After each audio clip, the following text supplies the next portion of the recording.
Hello again. This is Dr. Karenko. Yes, that was quite an experience that I had this past Saturday. I'm very thankful for that hour and a half that I spent getting the first vaccine, and I hope you are looking forward to doing that as well.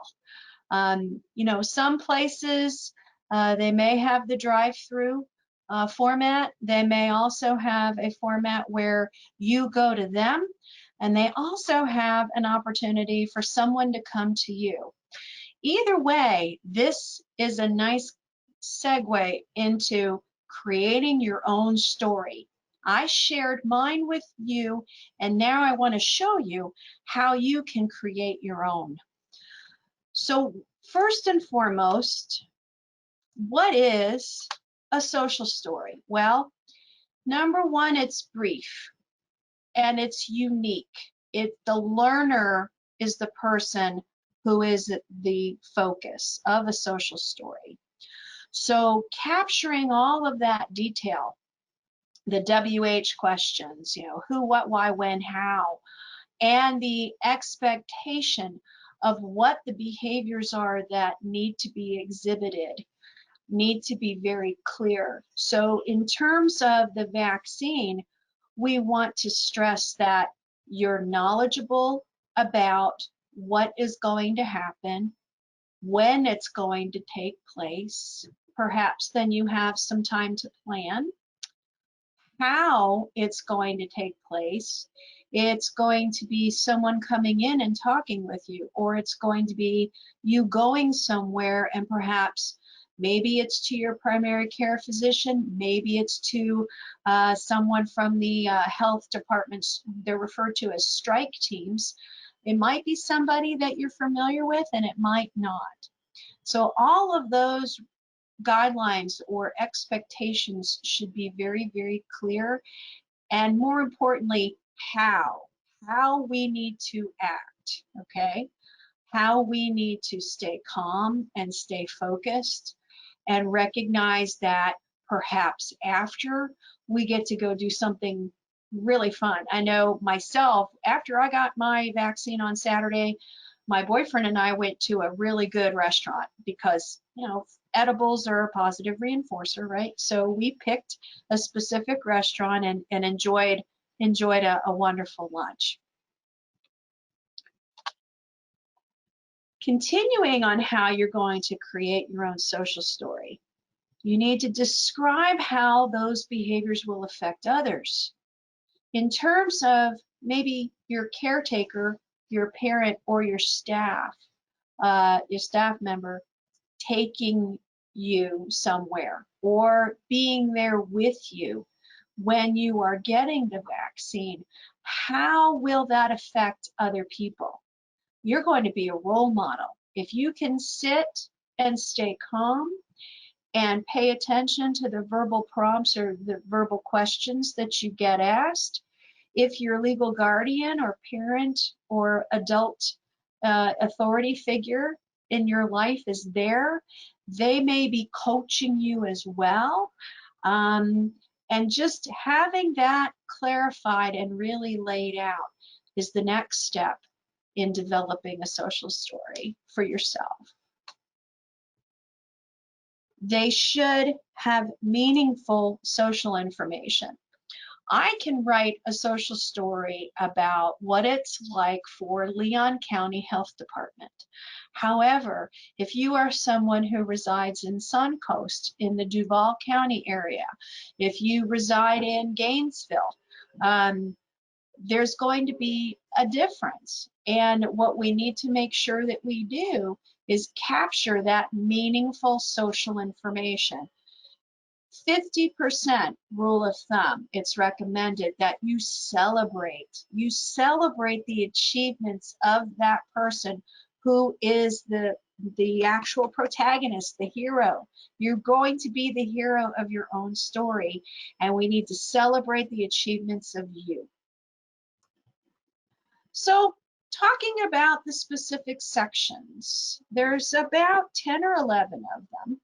So we have the introduction, we have what the actual social story is focused on. And in this particular case or context, we're talking about hygiene issues, health and safety. We're talking about getting a life-sustaining, life-saving vaccine. The body of the actual social story needs to explain what is going to happen so that you have a very clear understanding of each individual step. And the conclusion is displaying the skill, right? You got your shot. Your shot is you got a Band-Aid. Maybe you got a sticker that says, I've received my COVID-19. And we all know we love stickers, right? We love buttons, we love pins. That just makes us feel that much more important. Like, yeah, I did it. I conquered it, right? And then you can share that among your other folks, maybe your other group home housemates, or your family is booming and busting with pride. I got my shot. I got my shot. Type of thing. So displaying that skill is critical. Also, I want you to remember to listen more, talk less. And this is really specifically for all of us that are around you, that are supporting you in moving forward and creating this story about you getting the vaccine. There are a lot of questions that all of us have. Some are easily answered and some require a little more information. We need to make sure that we put ourselves in a receptive posture to really hearing what people are asking. The underlying emotion that a lot of us feel with regard to this particular challenge is fear. We all feel it. It's okay to say, yeah, I fear this. I don't know what's going to happen. And you know what? You not only are going to be the hero of your own social story, but you're going to be that role model of people around you and help guide your caretakers and your support staff and your family members in really maybe alleviating some of their own fear. Because if we talk about it, if we get it out there, we can move forward. So making sure that we really address these WH questions is critical. Okay, we write these social stories in first or third person and positive language. We talk so much about instead of telling somebody what you do not want them to do, tell them what you want them to do. Be positive. This situation is fear-evoking enough. We need to do everything that we can in order to make it so that we address the concerns and the questions that come up, and then talk about where we see ourselves. Hey, we got the vaccine. We are part of that 97% group that will, or see 97% protection from developing more severe challenges from this particular virus. That's pretty daggum good, okay? As opposed to the 0 if you don't take it. Okay, so positive language, all of those things that will happen. To have a dance party when you're done. Talking about, hey, if I feel great after I get this, if I feel great, and I say if because there's some side effects, keeping that in there, keeping that information about what are potential adverse effects. But you know what? What can we do to combat that? First and foremost, talk about it, okay? And being able to really individualize this. If you are a caretaker and a support person and you are working with individuals who perhaps don't articulate, hey, I have a stomach ache, or hey, my head is pounding, or my arm is really sore, you know your consumers best. You know how to communicate with them, and more importantly, you watch their behaviors and watch the subtle changes. And you can incorporate that into your own social story as well, where perhaps you would prompt or guide that person to say, okay, what do we typically do when you tell me that you have a stomach ache? And I am going to go on camera for this, okay? Basically, if I worked with an individual a while ago who wouldn't articulate my stomach hurts, but he would engage in a lot of stereotypical movements. So he would body rock, and he would take his fist, and if his tummy was bothering him, he would take his fist and pound at his stomach. He would take his fist and pound at his forehead. And it was incredible. Once we got that connection and once we understood it, it made sense for him. Remember, this has to make sense for that person. We want to support behavior growth rather than totally being instructional, okay? We always kind of put ourselves in the posture of telling people what they need to do, right?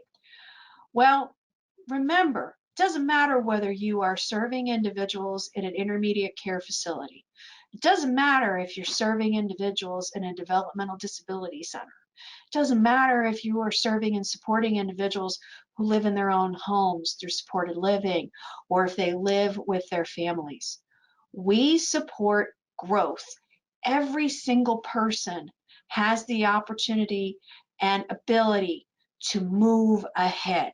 Okay, so meet the person where they are and then reinforce, shape. All of these terminology or terms that are coming out, they're from the field of behavior analysis.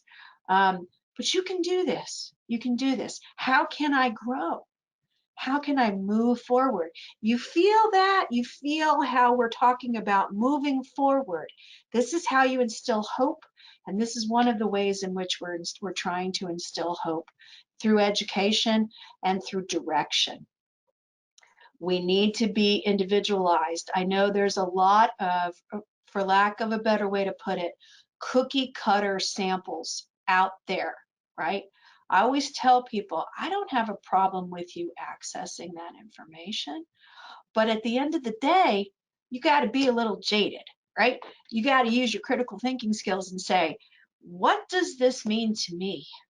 Or more importantly, what does this mean to the individual that I am supporting through this task, okay? Through this health care intervention.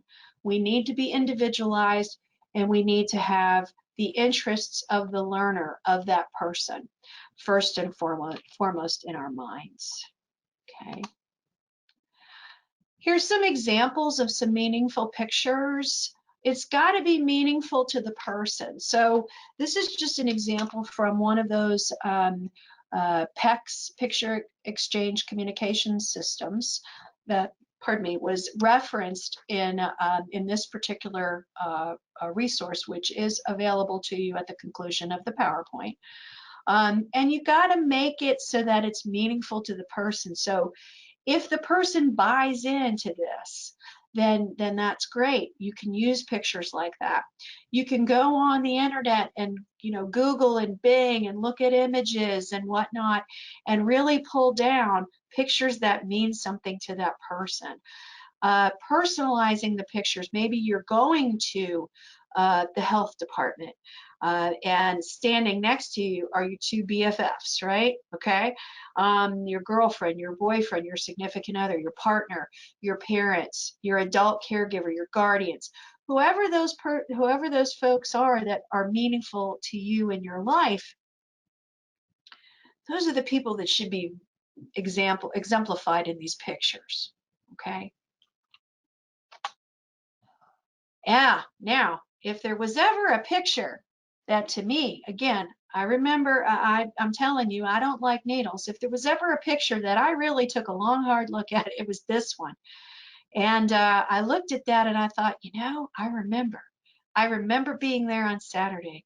I remember putting my arm down and really relaxing my arm. Now, I was verbally prompted by a very nice young man, because he was obviously younger than I was, to put my arm down. He was a fireman, paramedic, EMT, and I didn't even feel it.